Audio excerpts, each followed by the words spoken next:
sufro de alergia a la primavera y ayer, no sé por qué, pero igual estaba con había tomado el medicamento, eh, me congestioné. Entonces todavía estoy con un poco de los resabios del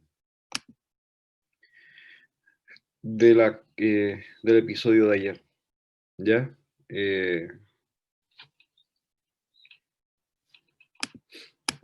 entonces,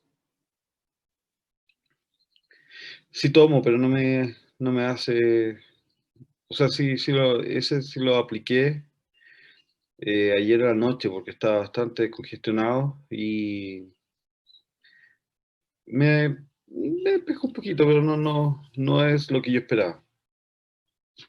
El, el antihistamínico, lo extraño es que eh, me, yo tomo como antihistamínico la cetiricina, yo lo comenté la otra vez, y es el único fármaco que me hace bien. Pero creo que la marca que compré esta vez, que he comprado este año, no es muy buena, ¿ya? Entonces, creo que no. eh, Voy con la Levo, profe. Tiene acción más prolongada. sí, lo que pasa es que la levotirosina, bueno, la cetiricina, estaba pensando eso, la desloratadina, pero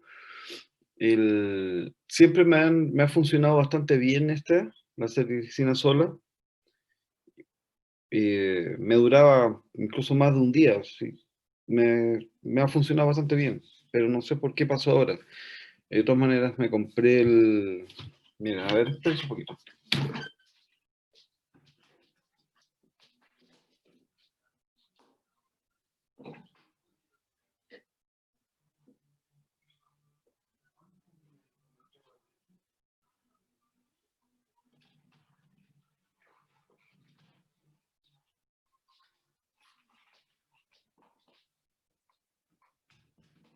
Ya. A ver. Yo tomaba Fintaleer de Eurofarma y me hacía súper bien. Eh, Me duraba todo el día completo, incluso mucho más. Y de hecho, que la época más dura, cuando viene la liberación de las esporas de los plátanos orientales, ahí, bueno, en general de todas las plantas, pero eh,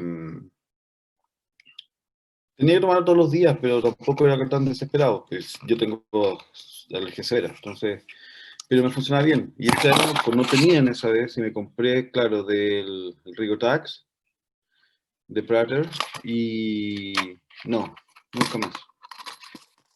Así que el otro día me compré el de Eurofarma que lo encontré, pero lo encontré con pseudofedrina, que no me gusta mucho tomar la pseudofedrina, pero es bueno, eso sí. Ya, tranquilito. Em, ya, a ver. Voy a probar de todas maneras, Vania, a ver cómo me va cómo me dice tú el Levo Rigotax, pero después de lo que he visto con estas marcas, con este laboratorio, no tengo muchas ganas de comprarles de nuevo. Yo soy mucho de a caballo conocido, mejor sigamos con eso. Em, ya, para no seguir dando la lata, partamos con la clase. Ya, a ver, si recuérdame bien, habíamos terminado la clase anterior con la tercera parte de fármacos antiinflamatorios, ¿sí?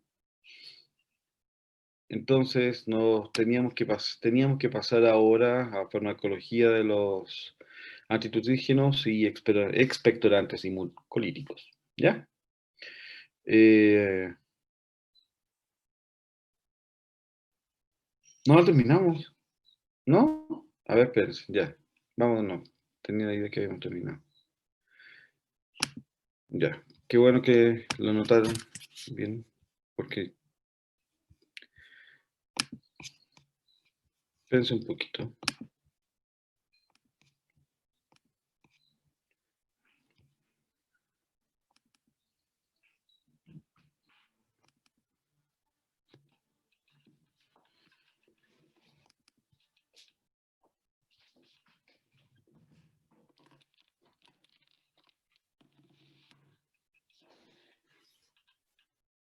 Mm, ¿En la diapositiva 20 quedamos? ¿Eso dice? Sí, profe. Ya, bueno. Cierto. Mm,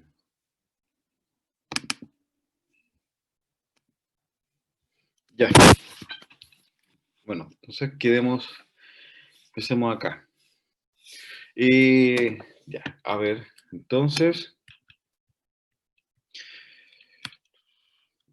entonces ahora con respecto a los trastornos no suprarrenales, eh,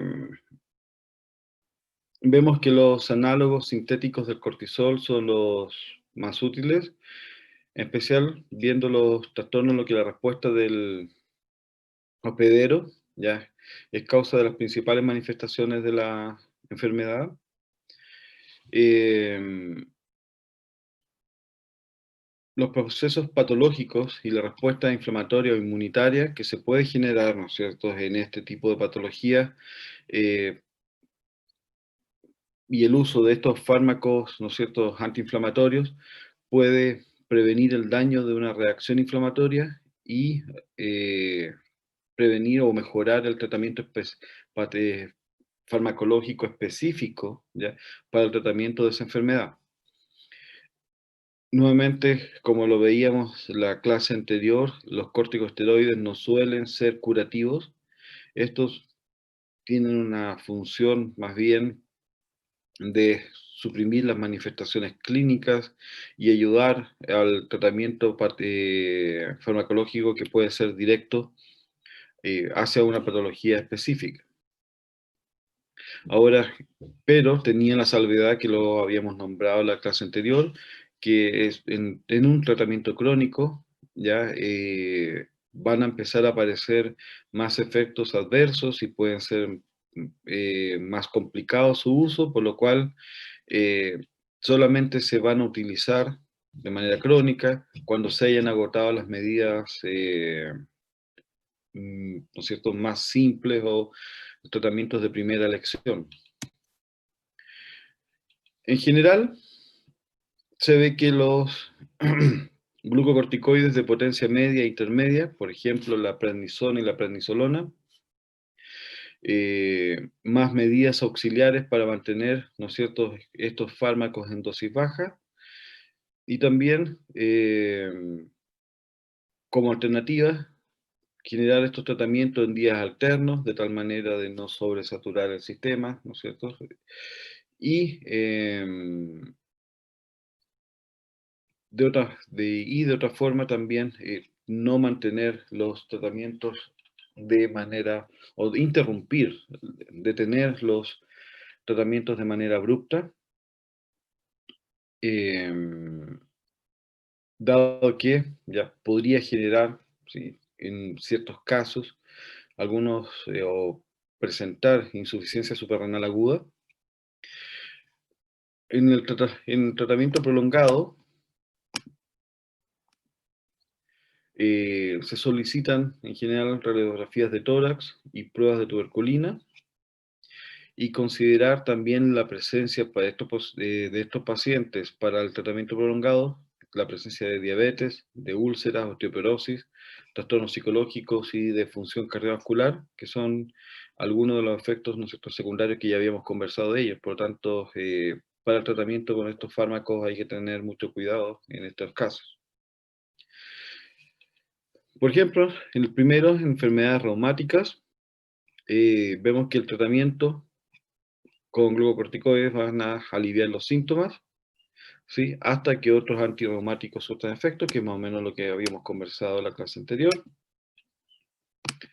Y cuando otros tratamientos con AINES fracasan o no tienen los resultados esperados, por lo tanto, se pueden seguir con tratamiento con glucocorticoides.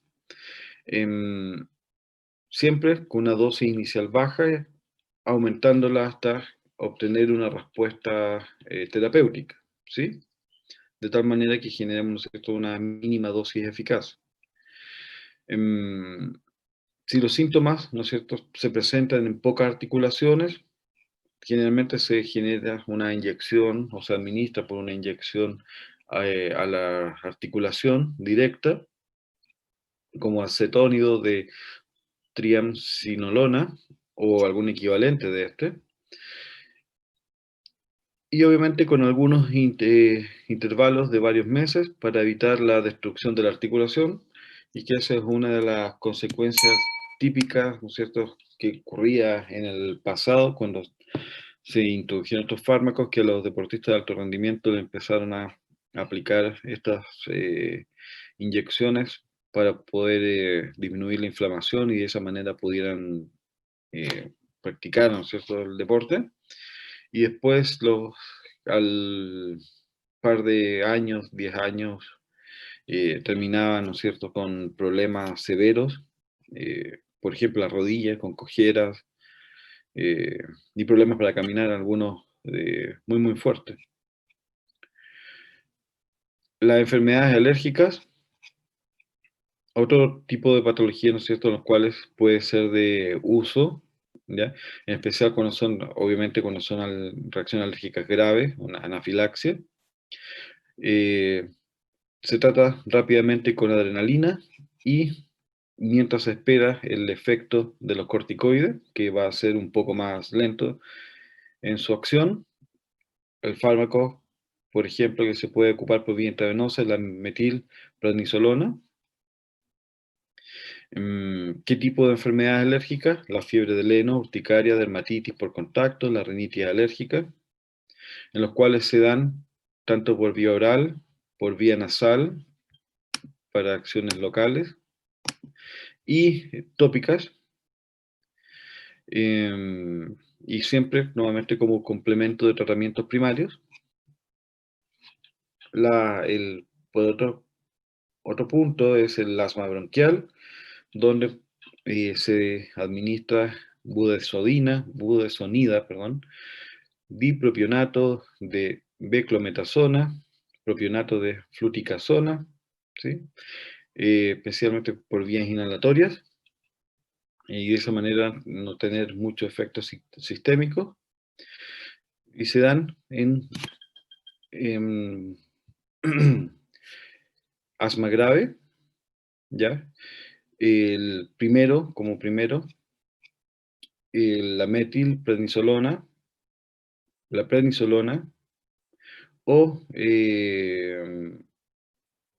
la supresión del tratamiento que se estaba aplicando, ¿ya?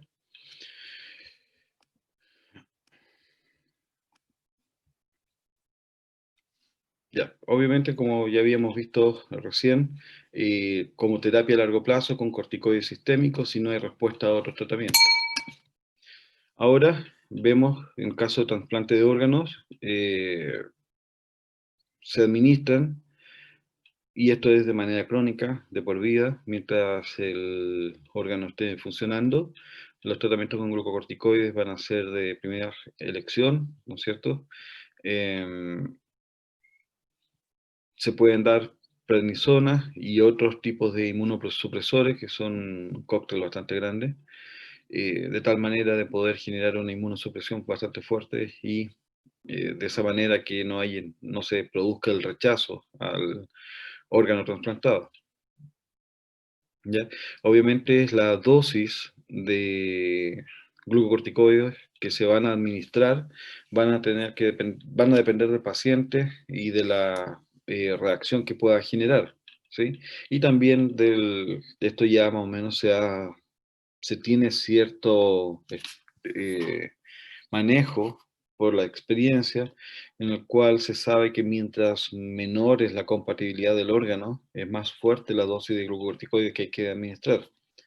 Pero de todas maneras eso se va viendo en el momento, ¿sí? Se parte con una dosis estándar y después se va viendo cómo va reaccionando el paciente.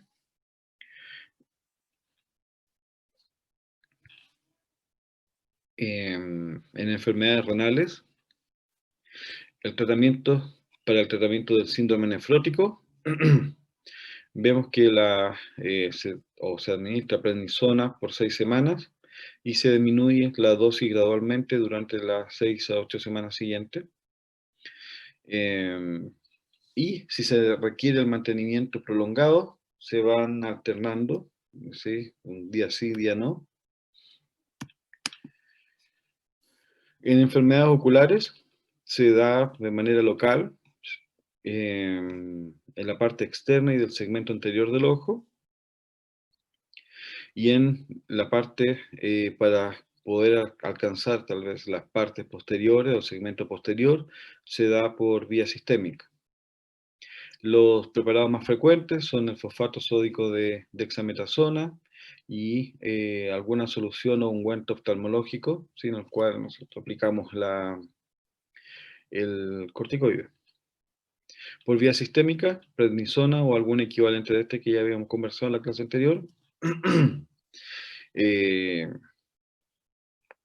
con el objetivo de disminuir la inflamación del ojo, y por vía local, ¿no es cierto? Tenemos que tener cuidado porque estos glucocorticoides pueden aumentar la presión intraocular en casos de conjuntivitis infecciosa. También pueden mascarar la progresión de la infección, acá generar, ¿no es cierto?, la disminución de la inflamación. Puede, ¿no es cierto?, dar la impresión de que hay una disminución, ¿no es cierto?, del foco infeccioso, por lo cual se tiene que mantener la administración del antibiótico. Y por otra parte, también se ha visto que retrasan la cicatrización y favorecen la aparición y diseminación de infecciones, obviamente por su acción antiinmunitaria.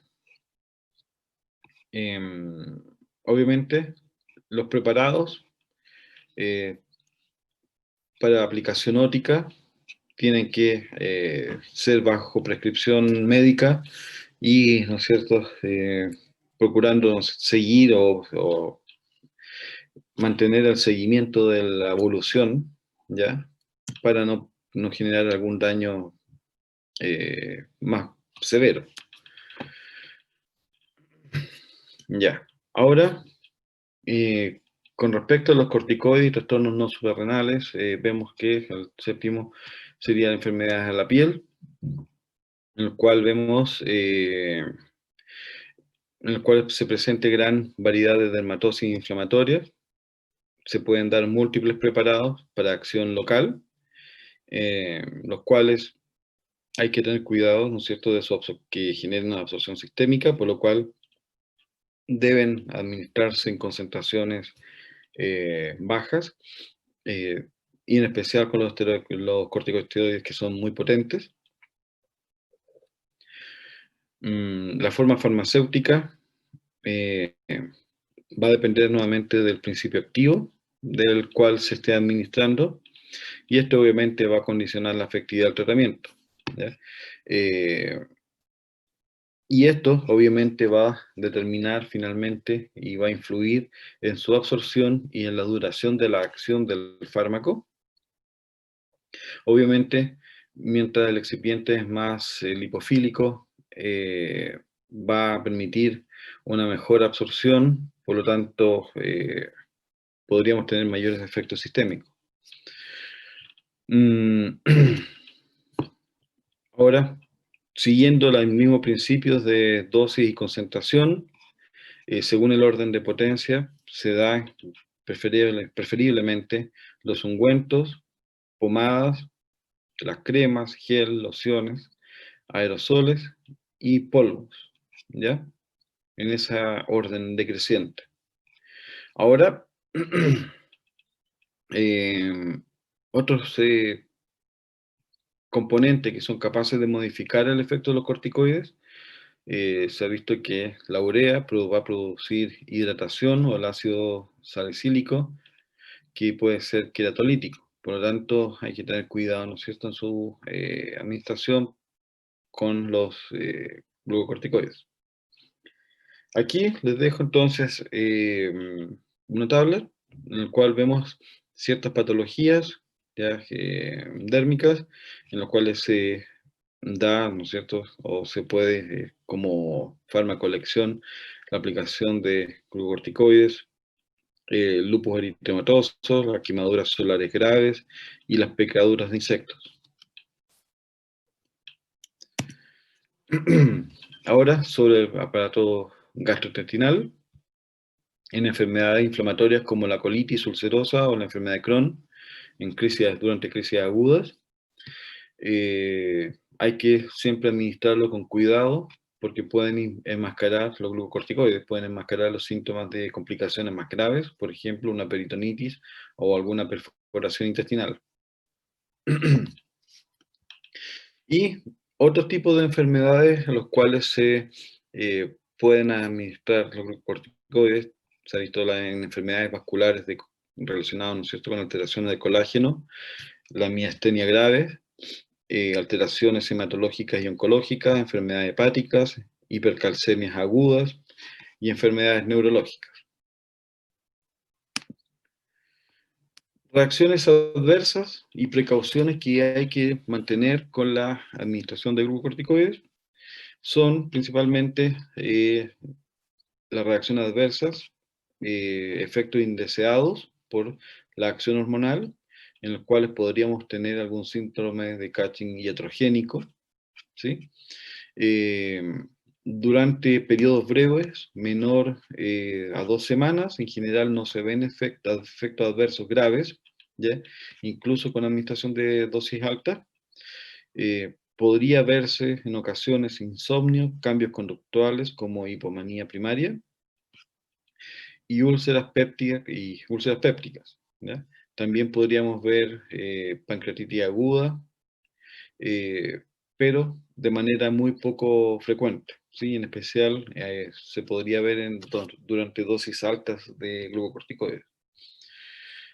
Contraindicaciones: úlcera péptica, cardiopatías o hipertensión con insuficiencia cardíaca, algunas enfermedades infecciosas, por ejemplo, varicela, tuberculosis o el VHV, y psicosis, diabetes, osteoporosis, glaucoma. ¿Ya? Interacciones: pueden tener estos fármacos interactuar con inductores enzimáticos como la carbamazepina, fenitoína o rifampicina, disminuyendo su efectividad. Inhibidores enzimáticos como anticonceptivos, ketoconazol, ritonavir, que aumentan su actividad. Y con tiazinas y diuréticos de Lassa pueden aumentar la pérdida de potasio. Con AINES aumenta la incidencia de úlceras gástricas y también puede disminuir la actividad de hipoglicemiantes y antihipertensores. Ya. Ahora, otros fármacos, ¿ya?, en los cuales podemos ver o pueden ser utilizados como inhibidores de la síntesis y antagonistas, ¿ya?, de la acción de los glucocorticoides, obviamente. Vemos que se administran en casos, ¿ya?, que vemos hipercortisolismo, enfermedad de Cushing, origen hipoficiarios, adenoma de células corticotropas, ¿no es cierto?, suprarrenales, tumores o hiperplasias. Vemos también, en el caso del ketoconazol antifúngico, disminuye los niveles de cortisol y testosterona, mejora los síntomas clínicos de la diabetes, hipocalemia, hipertensión, hirsutismo y depresión. Daño hepático, ¿sí?, no sistémica y con administración tópica para el síndrome de Cushing. También como administración de medicamentos en situaciones especiales, Y vemos que otros como la metilapón, un inhibidor reversible de la 11-beta hidroxilasa, por lo tanto van a bloquear la síntesis de cortisol.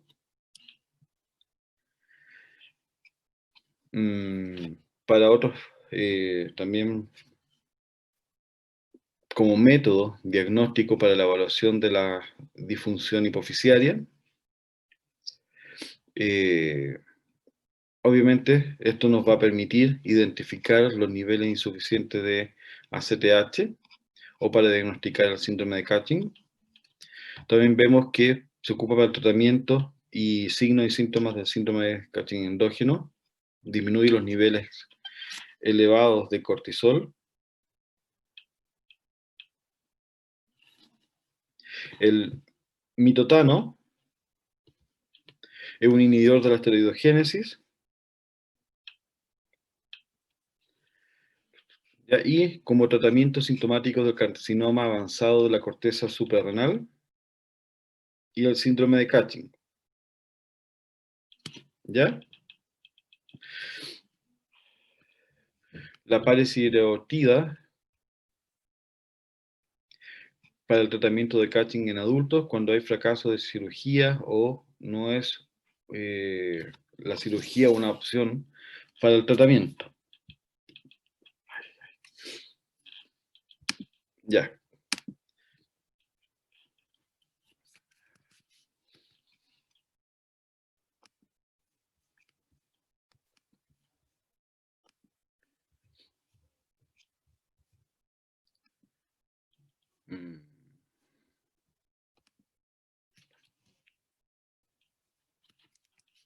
¿Qué dice?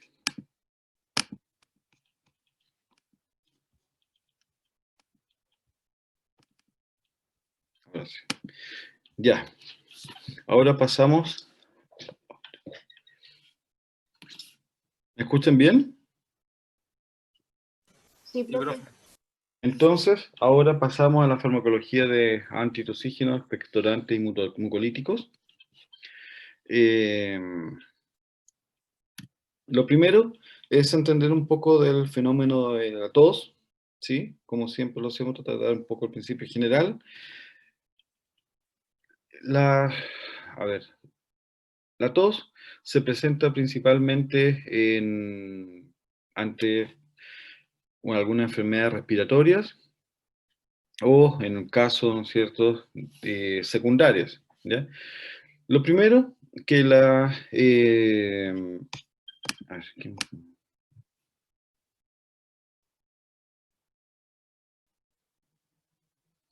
no, dije solamente fármacos antiinflamatorios.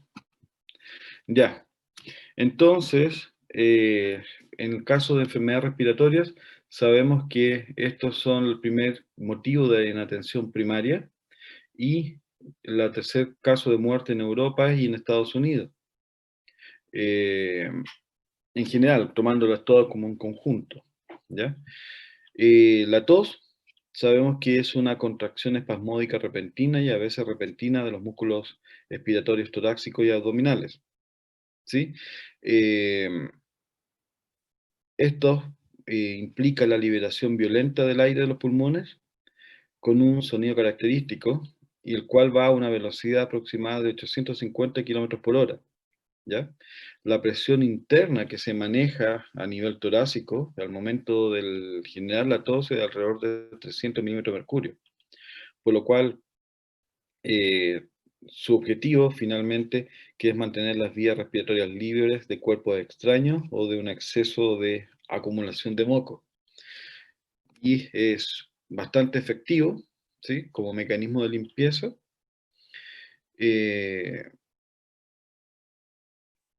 Si ustedes se fijan aquí en el esquema, vemos que la tos, ¿no es cierto?, va a implicar el movimiento respiratorio, ¿sí?, a un modo de ventilador, ¿ya?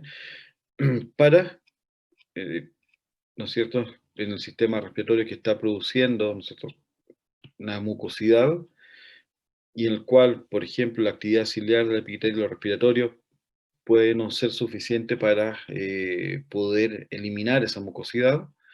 La tos es el mecanismo rápido y preciso para poder eliminar, ¿no es cierto?, esa mucosidad o partículas que pudieran ser potencialmente dañinas. Entonces, vemos, ¿ya?, que si la secreción es copiosa o el movimiento mucociliar está alterado, por ejemplo, en la bronquitis crónica, y de esa manera, ¿no es cierto?, no se puede evacuar eh, las partículas, agentes o la mucosidad, la tos, ¿no es cierto?, va a generar una rápida eliminación de esto. Nosotros con la tos vamos a generar un flujo lineal de aire que va a interactuar con las secreciones, consiguiendo desprenderlas y moverlas para producir finalmente su expectoración, sacarlas del sistema respiratorio. ¿Ya? Estas van a llegar finalmente hacia la eliminación, ¿no es cierto?, en medio de la boca, o pueden llegar o ir hacia el sistema digestivo, ¿sí? La tos es un acto reflejo provocada por estímulo irritativo que actúan dentro o fuera de la vía respiratoria, ¿sí? Por lo tanto, como es un acto reflejo, requiere un centro integrador que programe una sucesión de mecanismos, y este centro integrador se encuentra en el bulbo raquídeo, que se llama el centro de la tos, ¿ya? Lo que nos muestra aquí. Entonces, para la generación de este reflejo de la tos, nosotros vamos a tener una vía ascendente, ¿sí?, aferente, la cual va a implicar el nervio vago, el nervio laringio superior y el trigémino, ya los cuales van a estar mandando la señal hacia este centro de la tos ante, ¿no es cierto?, la activación de receptores en la tráquea, bronquios, en la faringe posterior y en la laringe, que van a actuar ante estímulos ya sean inflamatorios, químicos, mecánicos y térmicos, y estos llevan la información al centro de la tos, que va a generar finalmente por vía eferente, nuevamente por el nervio vago, por el nervio frénico y espinales, para actuar sobre los músculos expiratorios, ¿sí? Y además también de la glotis, eh, el diafragma y los bronquios, ¿ya? Ahora, la secuencia de la tos tiene 3 pasos. En el primero es el periodo de inspiración o carga, en el cual se efectúa una inspiración profunda y se cierra la glotis, ¿sí? La glotis avanza, mejor dicho, se cierra, las cuerdas vocales avanzan hacia el centro, de tal manera que empecemos a dejar, ¿no es cierto?, a limitar el flujo de aire para poder, hacia el exterior, me refiero, para que de esa manera empecemos a generar una presión interna en la cavidad torácica que permita, ¿no es cierto?, una rápida liberación del aire, ¿ya? Eh, Después de esta inspiración, ¿no es cierto?, y la cierre de la vía, se contraen los músculos respiratorios manteniéndose la glotis cerradas, de tal modo que aumente la presión de aire contenido en los pulmones, ¿sí? Y después viene el periodo de expulsión, en el cual la glotis se abre bruscamente, produciendo un sonido característico por la expulsión a gran velocidad del aire que va a arrastrar al exterior el contenido de las vías respiratorias. ¿Ya?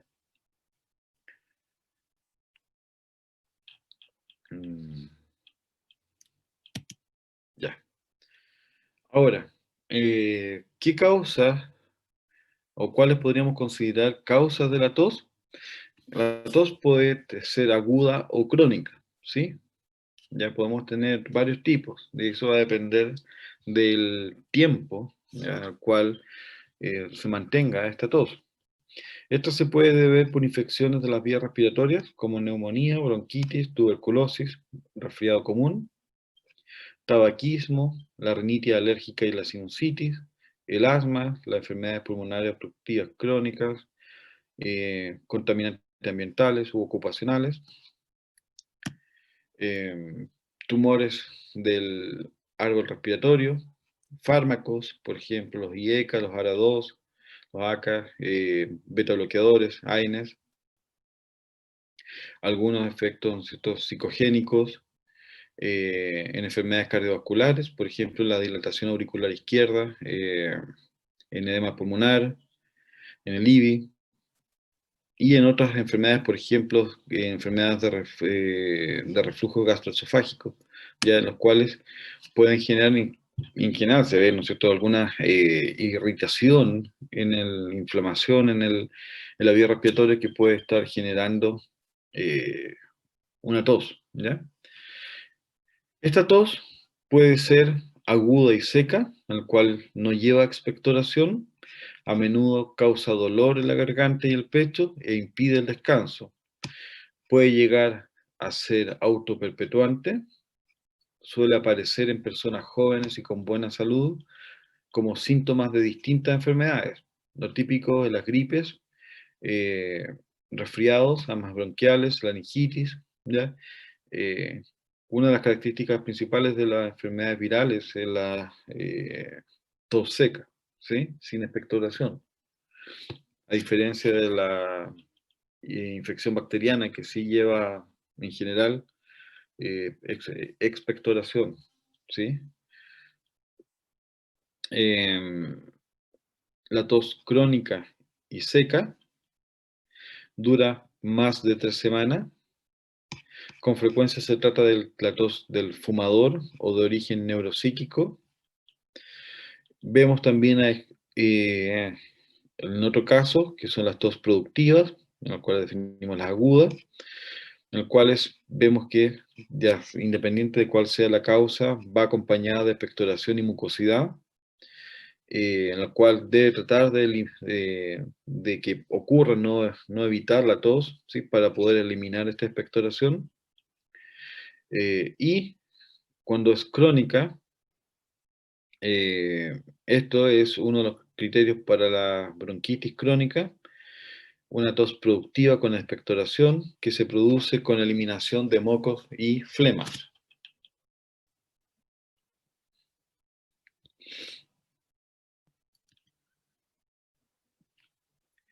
Ya.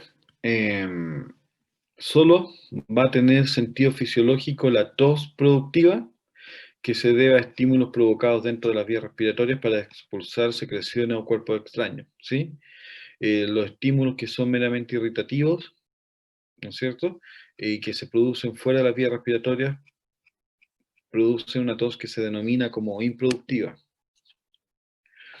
Ahora, como terapia antitusiva, se ha visto que la tos productiva se tiene que conservar porque su función es empezar a eliminar las secreciones, ¿sí? Obviamente, o salvo ciertas excepciones, por ejemplo, para generar algún descanso o alivio a una persona que está con otra complicación extra, la tos improductiva se complementa con medidas que la hagan productiva, ¿sí? Por ejemplo, si la secreción es muy viscosa o está muy encajada en la porción más baja del árbol respiratorio, se puede dar algún fármaco antitusivo para suprimirla.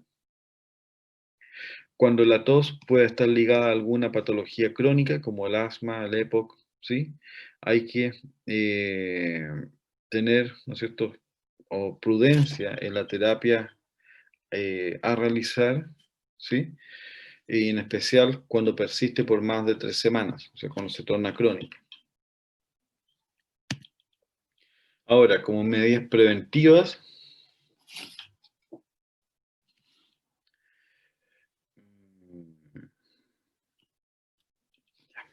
vemos que hay que evitar un aire seco, recomendado ocupar el uso de humidificadores, en especial para niños y personas con problemas respiratorios. evitar inhalaciones de polvo, tabaco, humo y los cambios bruscos de temperatura. El tratamiento no farmacológico implica siempre la hidratación, de tal manera que pueda solo tratar de aumentar, ¿no es cierto?, la humedad de la vía respiratoria. De tal manera que vamos a facilitar la formación y liberación de moco. En la tos productiva, recomendar la utilización de 2 almohadas en la cama para mejorar el descanso. Y de esa manera la secreción que se vaya formando, por ejemplo, en la noche, una vez que sale, ya pueda caer hacia el sistema digestivo, ¿sí? Puede ser arrastrado hacia el sistema digestivo. Por gravedad, ¿sí? La tos seca persistente puede ser suficiente el empleo de emulsificantes como la miel, jarabes de acacias, regaliz, glicerina, cerezas, etcétera, ¿no es cierto?, los cuales van a cubrir la mucosa de la faringe y aliviar la irritación producida por la tos. La inhalación de vapores para humedecer las vías respiratorias y reducir la reactividad de sustancias irritantes, como lo hablamos recién. A veces incorporando algún producto balsámico como mentol, eucaliptus, ¿sí? Y obviamente suprimir el tabaco, ¿ya? Ahora, la farmacoterapia antitusiva va a tener como objetivo, ¿sí?, esta estrategia, es actuar tanto a nivel central como periférica, donde a nivel central hablamos principalmente, por ejemplo, actuar sobre el centro de la tos, y acción periférica con anticolinérgicos, antihistamínicos, con expectorantes mucolíticos y anestésicos locales antiinflamatorios, ¿sí? De tal manera que podamos reducir la frecuencia y la intensidad de la tos. Nuevamente, en este esquema podemos ver que la estrategia central va a tener como objetivo deprimir el centro de la tos. Por otra parte, reducir a nivel periférico, reducir la irritación y de esa manera la activación de los receptores con el uso de mucolítico y expectorante. También vamos a ocupar anestésicos locales que van a aumentar el umbral de estimulación de los receptores, ¿sí? De esa manera evitar la activación de estos y el envío de esta señal hacia el centro de la tos. Y por otra parte, reducir la transmisión de los impulsos aferentes y eferentes anticolinérgicos, ¿sí?, por ejemplo, a través del nervio vago, de tal manera que la información, ¿no es cierto?, no se envíe o no llegue hacia la musculatura, ¿sí? O mejor dicho, no puede actuar sobre la musculatura para no generar la contracción y obviamente la tos. Ya. Ahora, los antitusivos de acción central en general son opiáceos o derivados de estos opiáceos que deprimen el centro vulvar, nuevamente el centro de la tos, el cual va a tener una acción antitusiva y también analgésica, aunque la acción analgésica es de menor uso, ¿ya? En especial, esta acción analgésica se va a usar en posoperatorios o el uso, mejor dicho, en posoperatorios pueden interferir con la expulsión de secreciones respiratorias generadas, ¿no es cierto?, durante el periodo que estuvieron bajo anestesia.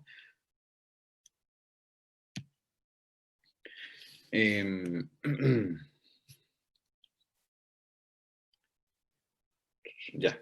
Las reacciones adversas van a generar depresión respiratoria a dosis altas, agravando las situaciones, por ejemplo, en enfisematosos, perdón. Puede generar como son, sabemos, opioides, pueden tener cierta capacidad de generar adicción. A veces puede generar, ¿no es cierto?, cierta broncoconstricción y reducción de las secreciones bronquiales, náuseas, sedación, somnolencia, sobre todo si se acompaña con fármacos antihistamínicos, analgésicos, anticolinérgicos y ansiolíticos. Ahora, también es frecuentemente causante de estreñimiento y dolor estomacal. Las precauciones en el uso de estos fármacos de acción central en pacientes bronquíticos y asmáticos, en hipertrofia prostática y glaucoma, en diabéticos, el uso de jarabes, ¿no es cierto?, que pueden tener glucosa, psicofármacos, depresores del sistema nervioso central, antihistamínicos, anticolinérgicos, y pacientes que puedan generar o estar realizando actividades peligrosas, nuevamente por sus fármacos, por sus posibles efectos secundarios, y en niños y ancianos. ¿Qué tipo de fármacos vamos a tener? Vamos a tener los fenantrénicos, entre los cuales vamos a tener la codeína, la dihidrocodeína, forcodeína, etilmorfina y la morfina. Ya y sabemos, bueno, obviamente sabemos que la codeína es un derivado de la morfina también, ¿ya? La metadona y sus derivados, por ejemplo, isometadona, normetadona, levopropoxifeno, los derivados del morfinano, ¿sí?, como el dextrometorfano y dimemorfano, y los alcaloides isoquinolínicos, como la noscapina, ¿ya? Primero, la codeína, ¿ya? Es el uso o el antitusivo de referencia, o tal vez el más utilizado, aunque con el tiempo está tratando de buscarse algún alternativo, dado que, y obviamente se ha restringido su uso, dado que por sus acciones, ¿no es cierto?, depresoras, eh, o acciones sobre receptores agonistas sobre receptores opioides, eh, es ocupado como droga también. Y bueno, ustedes tal vez eso lo han visto, que el consumo, ¿no es cierto? Antes que se pidieran recetas médicas, se empezó a regular su uso por el consumo masivo que se estaba generando de este tipo de, de jarabes que tenían codeína. De hecho, también tiene un poco, estaba o se había visto de manera relacionada que cada vez, que es algo característico de la utilización de los agonistas receptores opioides, los cuales cada vez tenían que consumir una dosis mayor para poder tener los efectos. Entonces después veía gente que estaba comprando 2, 3, 4 frascos de estos fármacos para poder tener el mismo efecto que al principio. Ahora obviamente está súper restringido con una receta médica.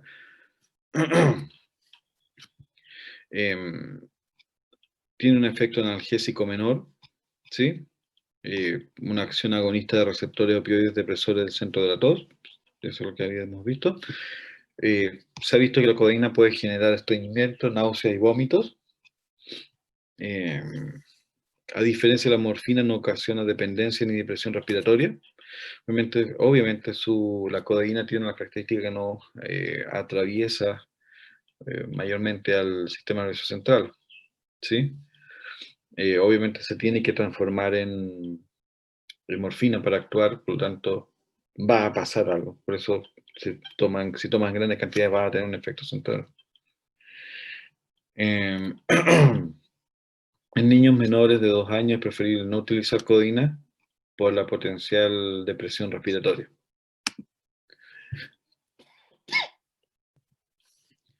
El dextrometorfano deprime en el centro de la tos por un mecanismo no conocido, Obviamente se ha visto que es independiente de la acción sobre receptores opioides y no es bloqueado por la naloxona, ¿ya? Eh, Su acción es comparable al de la codeína, pero no tiene acción analgésica. No produce depresión respiratoria, escasos efectos centrales y es el fármaco de elección en embarazadas y niños. Puede reducir ligeramente la secreción bronquial, puede producir la liberación de histamina, por lo tanto hay que tener precaución en asmáticos y atópicos. Capacidad adictiva mínima, aunque a dosis elevada presenta efectos similares a los de la cannabis. Precaución en pacientes tratados con antidepresivos, por ejemplo, con IMAOs o los ISRS.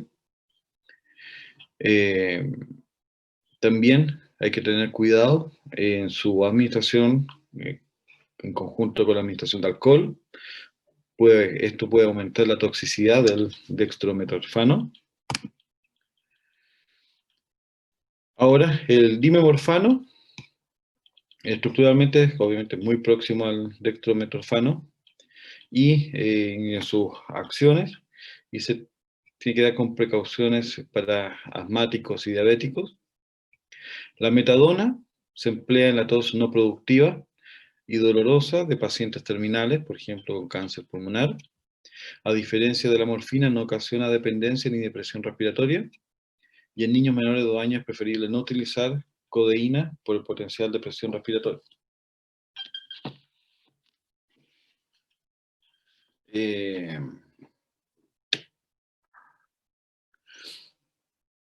Ya, la noscapina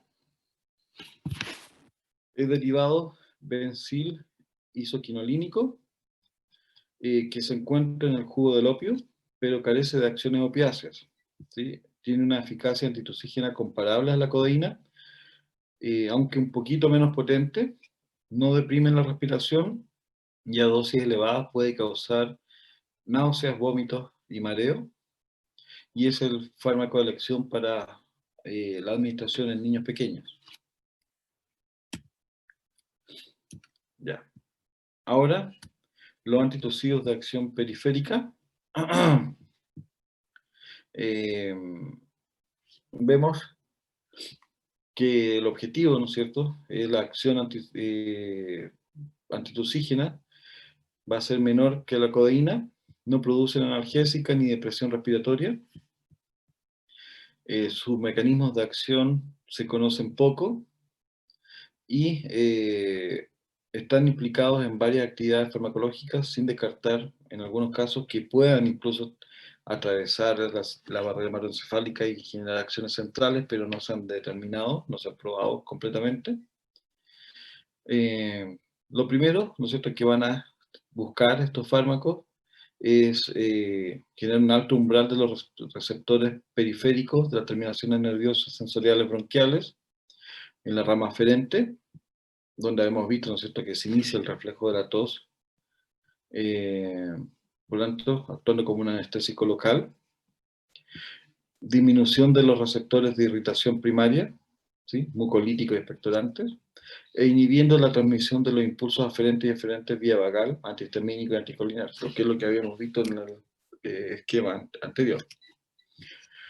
Fármacos, la cloperestina, que tiene cierta acción, o podría presentar cierta acción central, antihistamínica y ligeramente broncolítica, tiene un efecto antitusivo, o su efecto antitusivo parece estar más relacionado con un efecto de presión central que con el bloqueo de receptores histaminérgicos.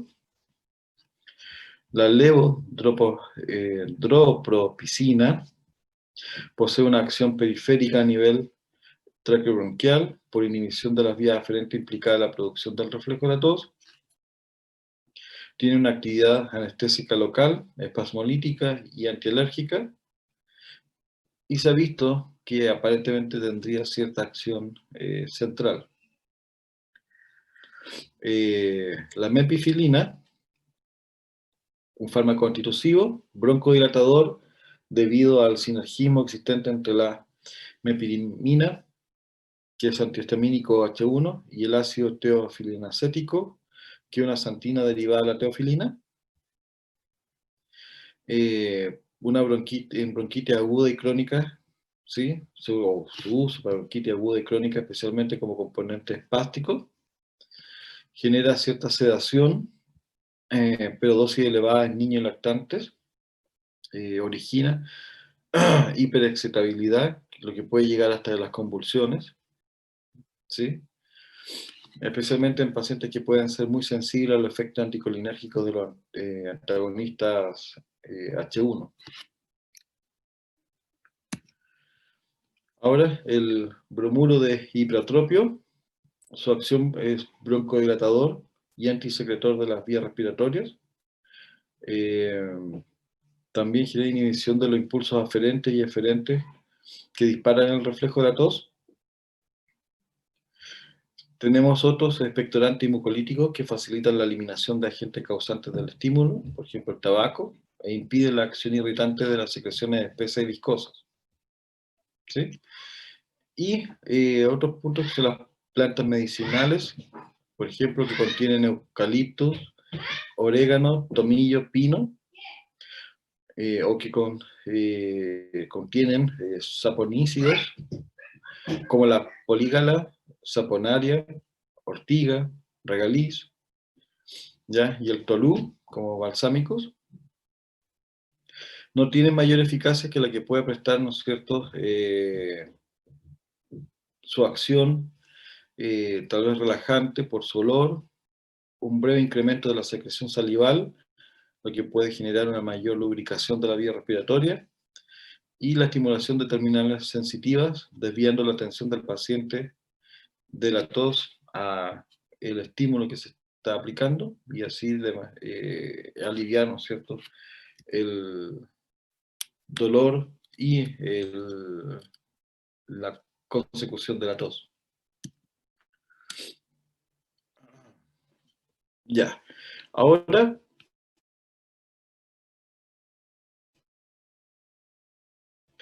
con respecto a la secreción tráqueo-bronquial,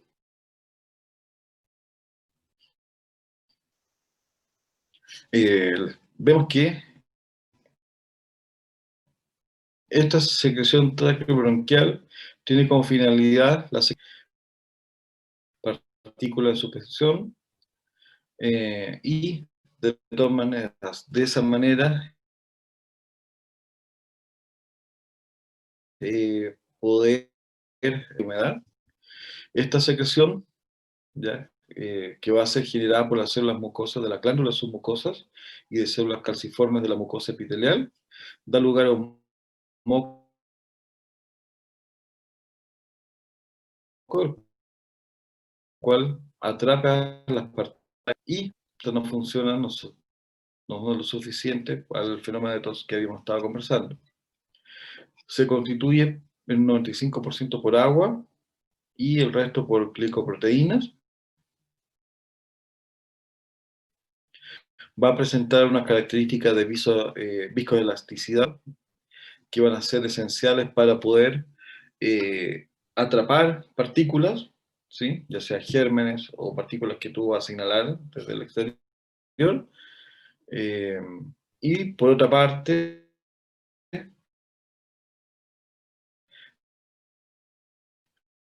tener moviendo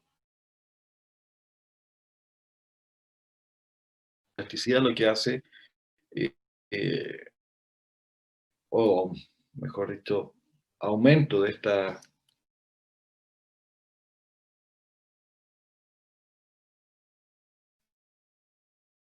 equilibrio entre la viscosidad y la elasticidad, a la incapacidad de las células ciliadas de poder moverla, y obviamente vamos a generar la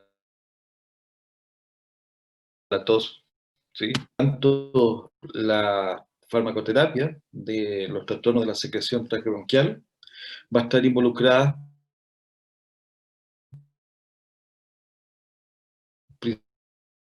principalmente a destruir los patógenos que pudieran llevar ya sea a la generación de un aumento de mucosidad, como también podría llevar a la consiguiente disminución de la producción de la mucosidad, mejor dicho, eso quería decir, del componente viscoso. ¿Y qué quiere decir eso? Que algunas patologías, algunos patógenos tienden a actuar para reducir, ¿no es cierto?, la transcripción de las glicoproteínas, de tal manera que la alteración o aumentar la producción de glicoproteínas, de tal manera que al aumentar el componente glicoproteico de la va a ser más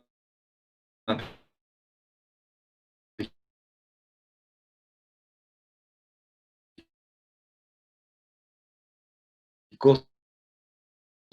Vemos que los broncodilatadores se van a administrar cuando hay un componente espástico. Además, tanto la teofilina como los beta-secreciones.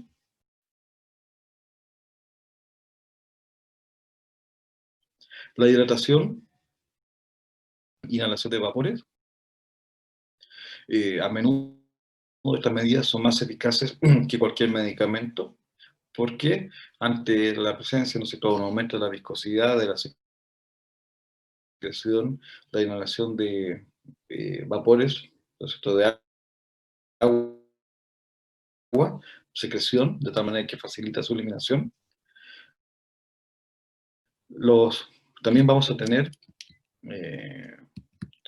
los modificadores de la secreción, mucolíticos y expectorantes, que vamos a ver en la diapositiva siguiente.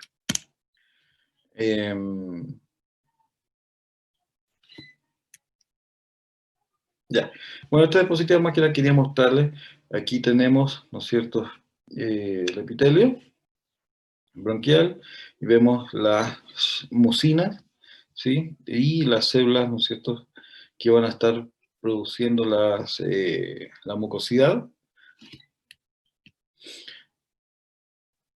Ahora, justificando cuando las condiciones del proceso de secreción y transporte estén alteradas de manera que resulte difícil de eliminar el esputo, la secreción, por ejemplo, en bronquitis crónica, mucoviscidosis, asma bronquial y bronquiectasis,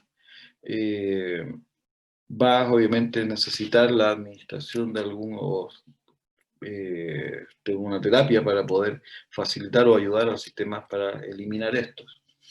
Una de las patologías, ¿sí?, que os las dejo como ejemplo, que ya lo hemos conversado tal vez varias veces en el curso, es la fibrosis quística, la cual se ha visto que presenta una mutación en el tritransportador de sodio y potasio cloruro, y una de las consecuencias de esta, que no va, al no funcionar este transportador, no se elimina sodio, por lo tanto, al no eliminarse sodio, no va a estar moviendo agua hacia el lumen, y de tal manera que las secreciones que se producen tienden a ser muy viscosas, y eso va a facilitar, ¿no es cierto?, la proliferación de patógenos, y puede llevar a tapar, ¿no es cierto?, los alvéolos y finalmente destruirlos, ¿sí?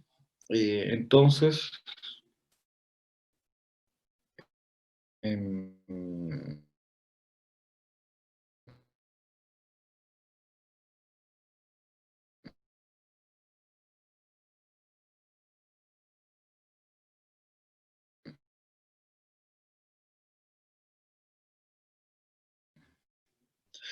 obviamente, esta patología, y eso obviamente estaba los pulmones, el pacto, estos pacientes, y dependiendo del grado de la mutación que tengan, va a ser finalmente el grado de la gravedad, ¿no es cierto?, de esta patología y su expectativa de vida.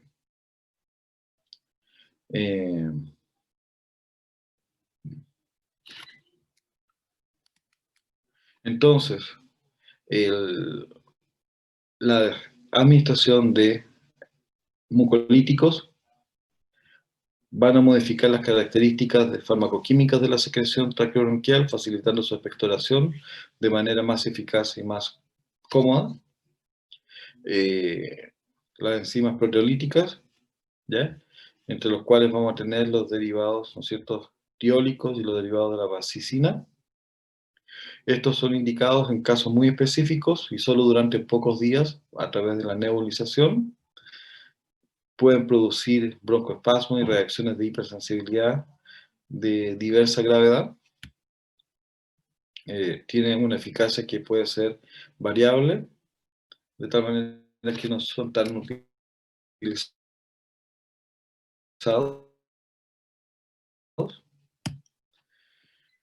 De ADN del esputo purulento, al disminuir el contenido de ADN, producto de la lisis, la secreción, se emplea casi exclusivamente la fibrosis quística, pues el moco es muy rico en ADN, hay masiva infiltración de neutrófilos. La tripsina y la quimiotripsina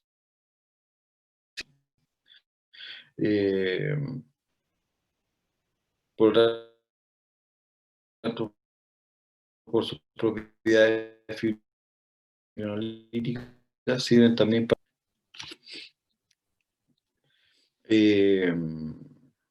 ya, ahora, en específico tenemos los derivados tiólicos. Grupos tiólicos rompen los puentes disulfuro de la cisteína de las secreciones mucosas, provocando la fluidificación y disminución de la viscosidad del moco, facilitando su expulsión, ¿sí? De los fármacos que se utilizan para poder fluidificar la mucosidad, tratar de romper los grupos tiólicos y de esa manera disminuir su viscosidad. La N-acetilcisteína, en el cual el grupo reductor tiólico es capaz de romper los puentes disulfuro de las secreciones mucopurulentas, haciéndolas menos viscosas. Obviamente el grupo sulfidrilo presenta también la actividad antioxidante y su cuantíato de la sobredosificación por paracetamol, pues reponen las concentraciones hepáticas de glutatión reducido. Ahora,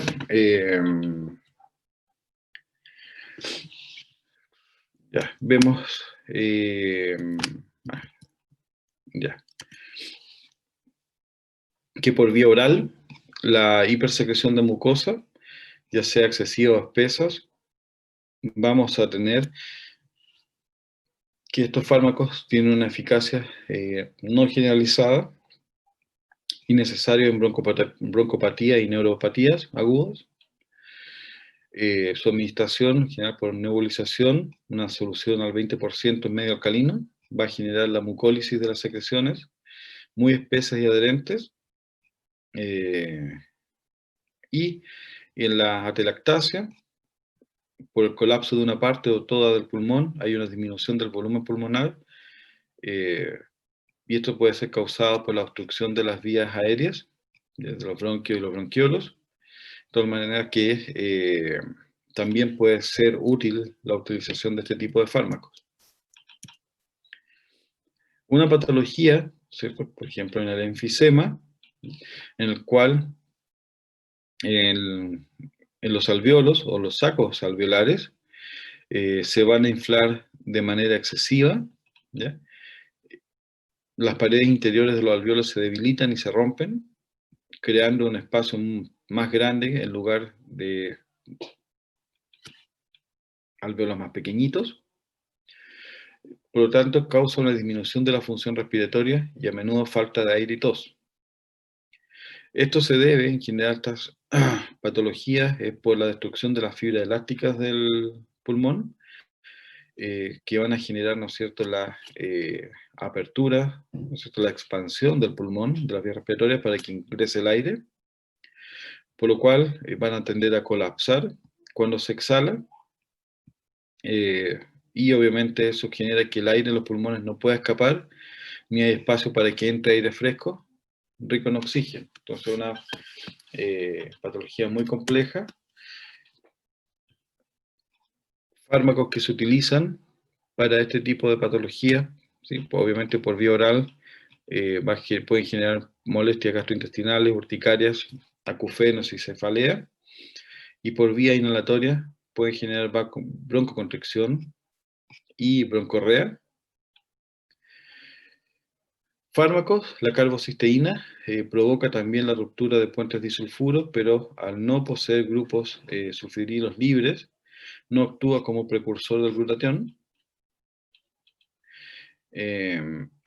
Su indicación es clínica similar a lo que vimos de la acetilcisteína y se administra por vía oral, pero podría producir ciertas molestias gastrointestinales. Ya, ahora, los derivados de la basicina. Esta basicina es un alcaloide de la nuez de Malabar que se usa como remedio antiasmático, ¿ya? Y es muy típico, ¿no es cierto?, en la medicina popular hindú. Los compuestos que poseen, ¿no es cierto?, tenemos también la bromohexina y ambroxol, ¿sí?, que van a tener estos derivados. La bromohexina deriva de la basicina y el ambroxol es uno de los metabolitos activos de la bromexina y que tiene mayor potencia. Ahora, estos fármacos van a tener un efectos que van a ser intermedios entre mucolíticos y expectorantes, por lo tanto, generan cierta acción secretolítica y secretomotora, ¿ya? De tal manera que van a permitir que, obviamente, las células ciliadas pueden hacer su trabajo y, por otra parte, ¿no es cierto?, facilitar su eliminación. Estos alivian o facilitan la expectoración y alivian, ¿no es cierto?, la tos. Aumentan, como les decía, la actividad mucolítica, y eso obviamente es uno de los efectos principales de estos fármacos.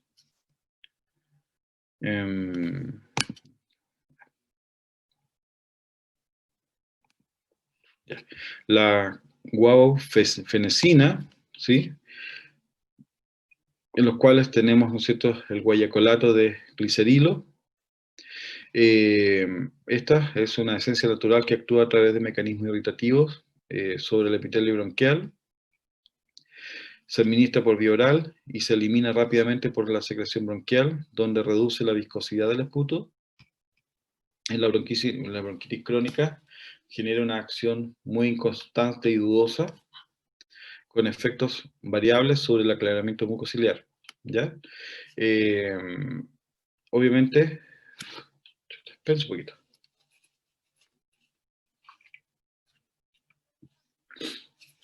Ya. En broncopatías agudas, la administración es innecesaria, aunque, ¿no es cierto?, por desgracia, es muy frecuente que se use, aunque no va a generar mayores efectos. Por otra parte, otros fármacos que se utilizan son los ioduros, ¿sí?, de potasio y de sodio, que aumentan la secreción acuosa de las glándulas submucosas, de las glándulas salivales y de la mucosa nasal.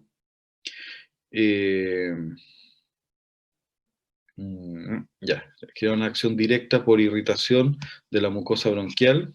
Se eliminan en parte por la mucosa de las vías respiratorias. Tiene una acción indirecta por estimulación del reflejo vagal gastropulmonar, que permite, ¿no es cierto?, la movilización de la mucosidad. Su eficacia es inconstante. Mayor beneficio en el asma bronquial infantil con secreción hiperviscosa. Su eficacia, ¿no es cierto?, se demora alrededor de una semana en aparecer, por lo tanto, hay que ver, ¿no es cierto?, el tratamiento de otro tipo de fármacos primero si es que se necesita un alivio más rápido. Van a generar ciertos inconvenientes como molestias gastrointestinales, cialorrea, rinorrea, reacciones que podían tener un paciente a la administración de yodo y algunas alteraciones tiroideas, ¿sí? Dado que la administración de yodo puede llevar a un aumento de la síntesis de hormonas tiroideas. Ya. Otro tipo de fármacos, el suero hipertónico al 7%, una solución nasal que va básicamente a hidratar y liquificar las secreciones. Puede producir broncoespasmos por irritación o broncorrea que exija su rápida aspiración. Y como enfoque terapéutico general, lo primero es asegurar las medidas primarias esenciales como hidratación abundante, supresión del tabaco, tratamiento de la infección, ejercicios respiratorios y posturales. La medicación del paciente tiene que ver, ¿no es cierto?, una medicación específica y obviamente va a depender de cada caso y la patología que presente, si es que presenta alguna patología anexa, y en la característica de la secreción. En afecciones broncopulmonares infecciosas agudas, bacterianas o víricas, los mucolíticos expectorantes son inútiles. Vemos que en otras perturbaciones de secreción bronquial, generalmente crónicas, hay que evitar tanto la confianza ilimitada y permanente como su rechazo absoluto al uso de estos.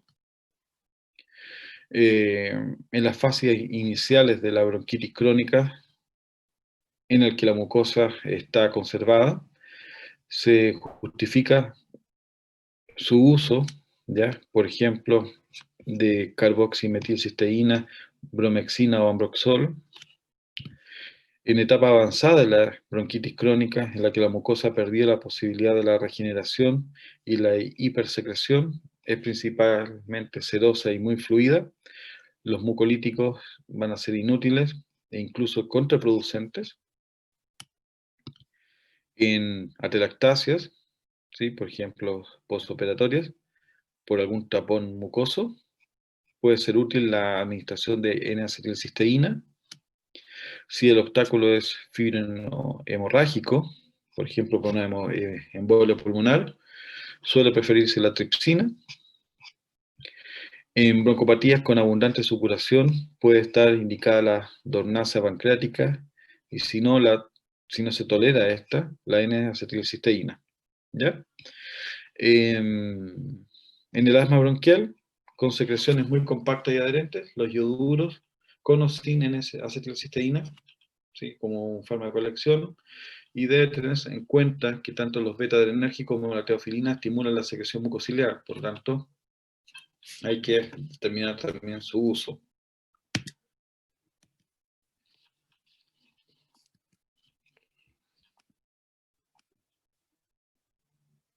Ya. Estamos justo a la hora. Con respecto a la prueba todavía nos queda harto. Ya es toda la materia que no hayamos visto, ¿sí? Toda la prueba que no hayamos visto desde fármacos, si no me equivoco, simpáticos en adelante.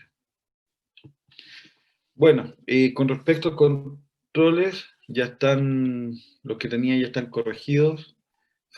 Me parece que me falta uno que era el de desarrollo.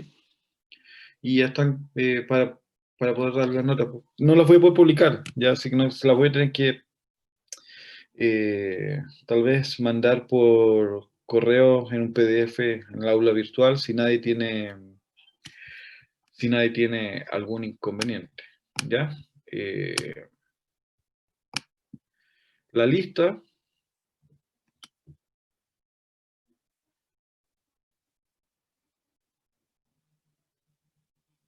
Gustavo Alfaro. Presente. Catalina Alfaro. Presente. Adi Aliaga. Krishna Araneda. Sí. Presente. Javiera Castro. Javiera Castro. Hello. Javiera Castro. El agua. No está Javiera Castro. Ya. Ignacia Catrileo. Presente. Yanis Cofré. Presente, profe. Millerae Durán. Presente. Mailén Fortini. Presente. Sebastián Garcés. Presente. Fátima Herrera. Presente, profe. Ignacio Ibarra. Javier Ibarra. Presente. Álvaro Jiménez. Álvaro Jiménez. ¿No? Ya. Nicole Leiva. Presente, profe. ¿Quién? ¿Quién dijo presente? Álvaro Jiménez. Andrea Leiva. Nicole Leiva. Nicole Leiva. Presente. Joshua. Presente, profe. Kevin Olivares. Presente, profe. Andrea Paredes. Presente, profe. Danixa Paredes. Presente. Tania Pérez. Presente. Camila Rojas.